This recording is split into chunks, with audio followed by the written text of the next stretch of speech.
Life can sometimes feel like a lot, but you don't have to do it alone. I strongly believe that we're stronger together. Here, we're going to slow down, have real talks, make sense of things together, and explore ways to intentionally grow the life you want. We're going to talk about mental and physical health, relationships, money, work, and community. Welcome to Rooted in Intention with me, Karina Gomez.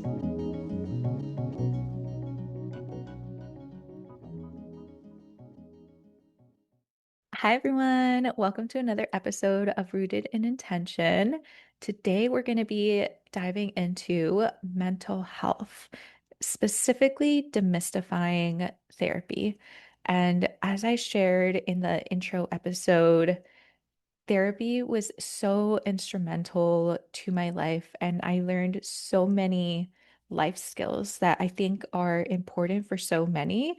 And maybe you have already learned some of these in your life, or maybe you could also use a little bit of support of learning some of those important skills to kind of help you navigate through some of life's difficulties.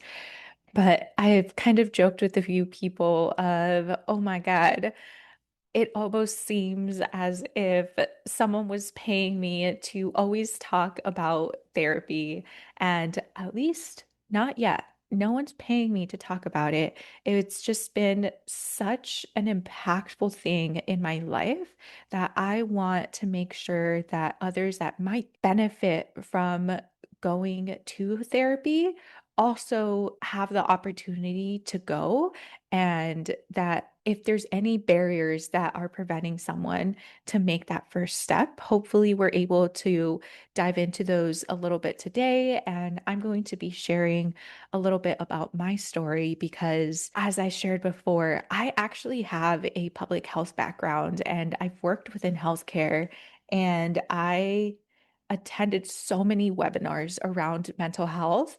And even with all of that experience behind me, it took me probably a little longer than it should have to finally ask for help and start doing therapy.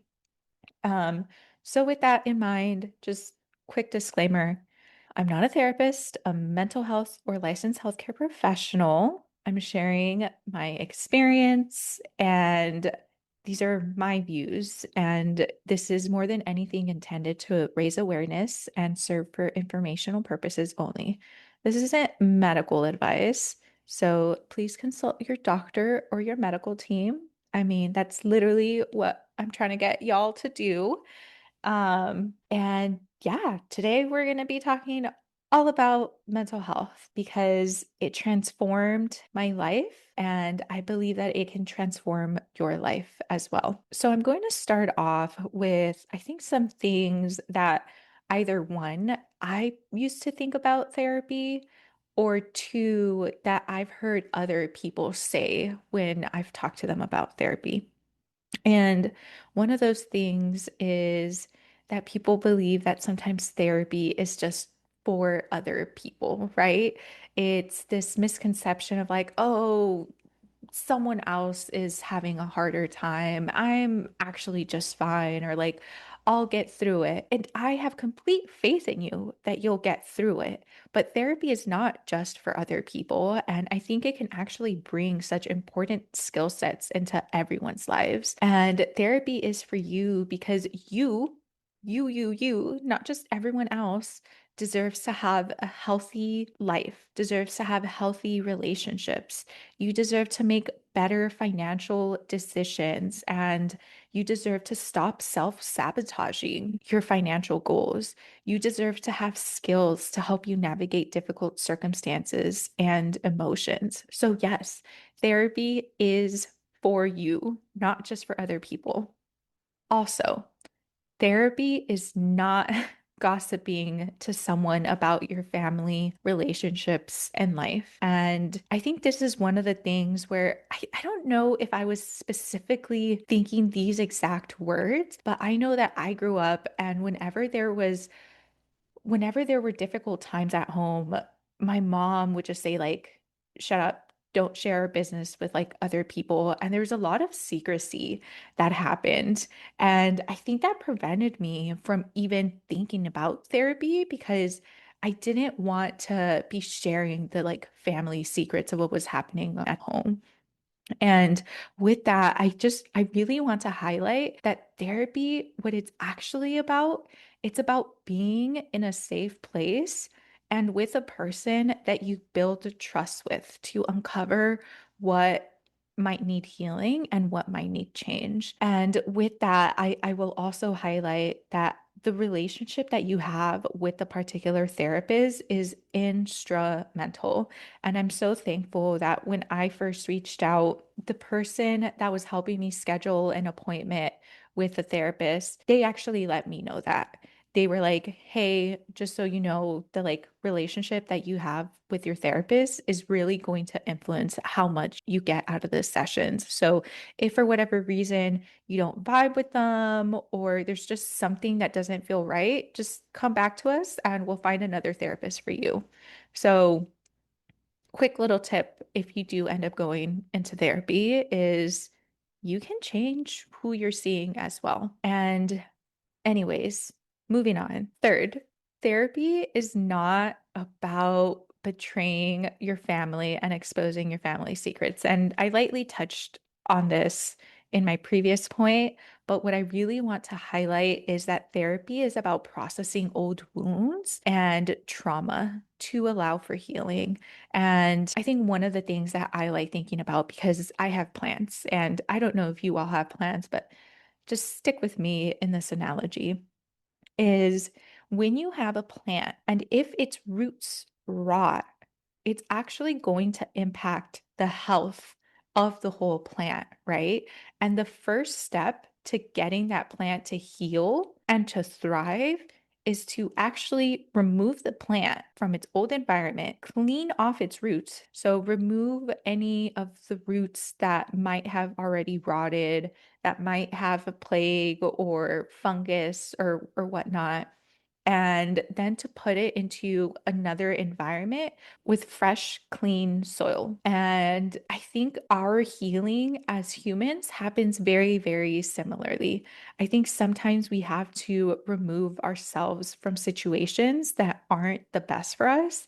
And the equivalent of removing those roots that might have root rot is doing the mental work in order to heal wounds that live within our brain and actually end up living within our body as well. So, with that, that brings me to my next point, which is that therapy is not about venting and complaining about your problems. And this is one of the things that I actually found very helpful is because obviously relationships within our life are so important to us. But the thing that's interesting, if you think about it, is if you're associating with a lot of people that might have very similar difficulties in life or wounds that they also need to heal, you both most likely have very similar patterns for how to navigate life.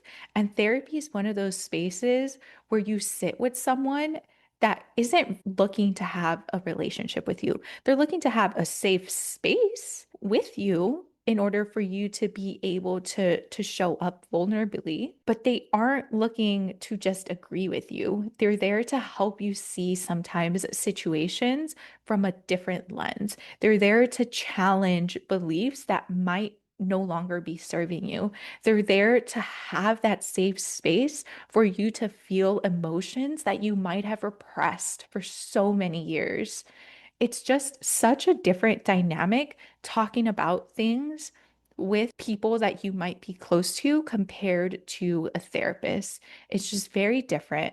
And therapy is about understanding yourself and unraveling the stories and beliefs that keep you stuck in your problems.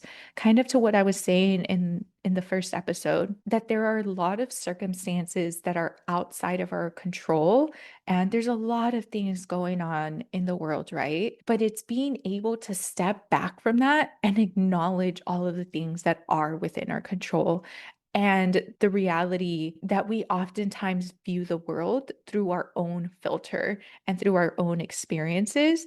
And that is what it's able to change. That filter through which we see the world, that's within our control. And that's what therapy helps you change and create a filter that is more empowering for you and that allows you to create the life that you want to be creating. So, yeah, those are some of the things that I've heard that I believed before I actually went into therapy. So, I think that's an important thing to take into account. Now, to dive in a little bit deeper into some of the other things that I learned within therapy, and I'm gonna make a note really quick. I don't think therapy is the silver bullet that's going to solve all of the problems in your life, but it's going to create a very solid base and foundation in order for you to then build on, especially if your foundation might have been a little, how do you say, wonky to start off with.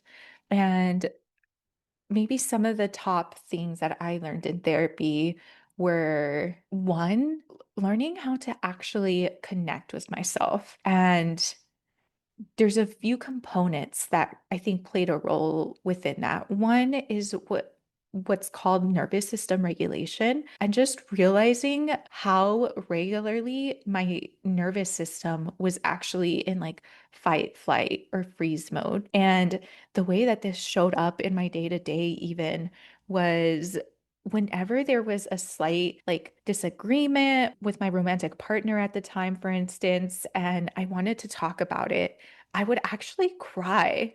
And it was to the point where I would share with my partner, just like, I can't control the cry, but can you just listen to my words? And I didn't know this at the time, but that was because I was very, very uncomfortable with the thought of conflict or perceived conflict because I had associated that with just a lot of pain from my childhood, and I didn't realize that my nervous system was activated so regularly. And it was through healing my nervous system that I realized that I eventually got to the point where conflict felt a lot better. And I still get activated here and there, but I'm able to come into a conversation where I want to share that I maybe like disagreed with something or that a particular incident made me feel a particular way. And I'm just a lot more open and I see it for what it truly is, which is a conversation. And that isn't something that I could say was always true. So, emotional regulation and nervous system regulation was so important for me. And I think one of the other things that I really took away from therapy is building the self awareness to realize that I don't have to believe all of the thoughts that go on in my head. And this is especially important because I could have a pretty mean inner dialogue, and I could see how that one, not just held me up in life, but two, also just made things a lot harder than they had to be. Because imagine trying to do anything in life, right? And you have maybe your mom or a friend or your supervisor being like, oh, someone else could be doing that better. Oh, you should really be doing this. Oh, so and so is actually better at this. You should just drop it. You're not going to do anything. You're going to feel so shitty about yourself. And being able to actually build the self awareness to be like, oh, I adopted this inner critic as a form of self protection, but it's actually causing me so much harm now. And building the self awareness to create some distance between the thoughts that might automatically be coming out of your brain and shifting into a mode of just like one, not just witnessing it, but two, also tuning in about what that part of you is also trying to tell you. Like, are they trying to tell you that they might fear being rejected? And that's so valid. I think being afraid of rejection is so real. social creatures. Like that's bound to happen, right? So being able to challenge your inner thoughts can be so powerful in living your best life. And I think one of the other components that I learned within therapy is just building the self-trust. I think trust that I can rely on my feelings and trust the intuition that was calling out to me and really differentiating, again, very important between what my gut feeling was telling me and what might be that inner critic saying something, which the inner critic is oftentimes going to be and feel a lot more fear-based. So really being able to disentangle those and trust that I could navigate through different circumstances in life was one of the best things that happened in my healing journey within therapy.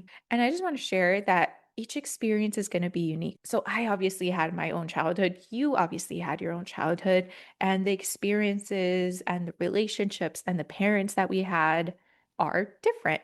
So what I might learn in therapy might be a little bit different than what you learn in therapy, but all the same, I think that it could be really helpful in one, helping you navigate life circumstances that you might be having trouble navigating, and two, learning new skill sets to maybe just up level your life.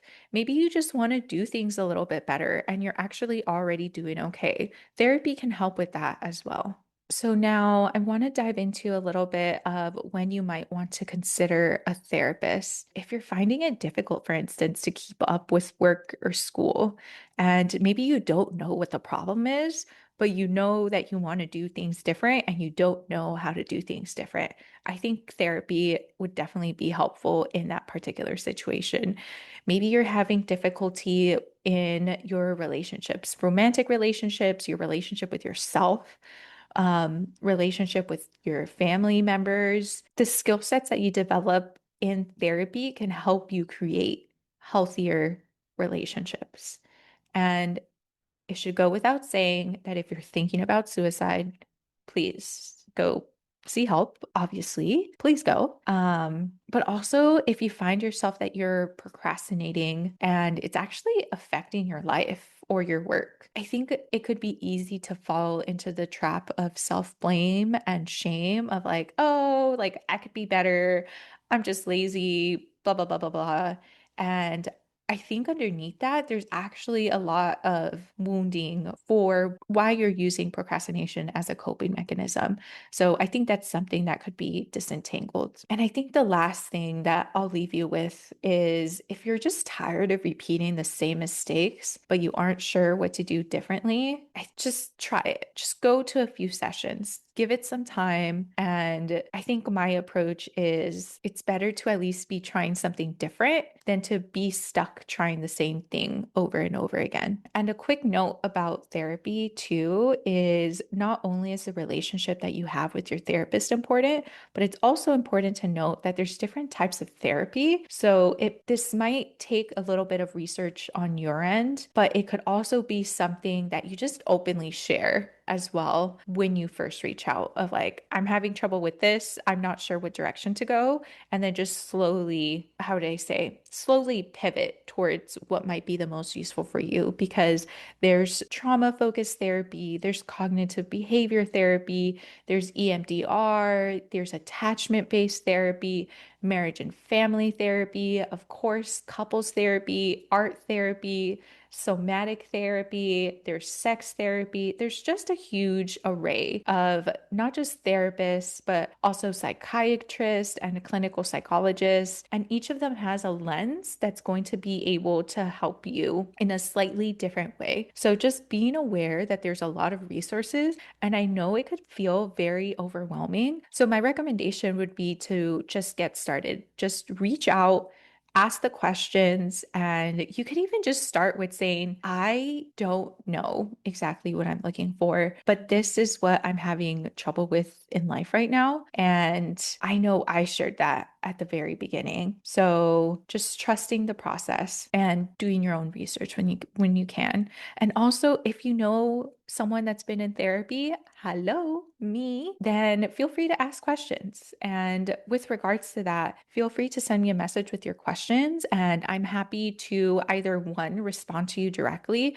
or two, maybe even do a deeper dive on another episode. And what else do I want to share? My brain was going somewhere. Let me see. Oh, yes. And with regards to what happens within therapy, because this is one of the things where I think I felt a bit of anxiety at the beginning, and I would encourage you to even just share that openly with your therapist. Just pour your heart out is all I'll say. But I remember sharing, like, hey, I feel like I have to prepare for this and I'm not sure what to expect or what to share. And we actually had a whole session around that because the way that you show up in one part of your life is oftentimes going to reflect in other parts of your life as well. So, of course, the way that I was approaching therapy was actually also how I was showing up at work, right? Feeling anxious sometimes about a particular meeting and trying to over prepare and being able to see and being able to draw the parallels and dive deeper into that was just so mind-boggling to me. So, again, there's no wrong way. Feel free to ask questions and pour your heart out with your therapist. With that, you're bound to grow and heal and help you get to a space where you feel good. Okay, now a little bit about logistics because I know it could be a lot. I have some pointers depending on if you have insurance or not. If you do have insurance, you will most likely have to go through your primary care doctor for a referral, particularly if you have an HMO plan. If you have a PPO plan, you might be able to go directly to a therapist. So if you go online and you find a therapist that accepts your insurance and you really like the type of work that they do or how they approach therapy, you might just be able to go directly to them. Also, your insurance might have an app to help you connect with an in-network provider because you don't want to be paying out of pocket cost if you don't have to. So definitely do some research around that. And then for my peoples that live in an area where Kaiser is offered, Kaiser actually does healthcare a little bit different and they have everything in-house. So they actually have a behavioral health hotline that you can call, and then they'll usually do an assessment with you, set up your appointment, send you out to a referral if that's what's needed, that type of thing.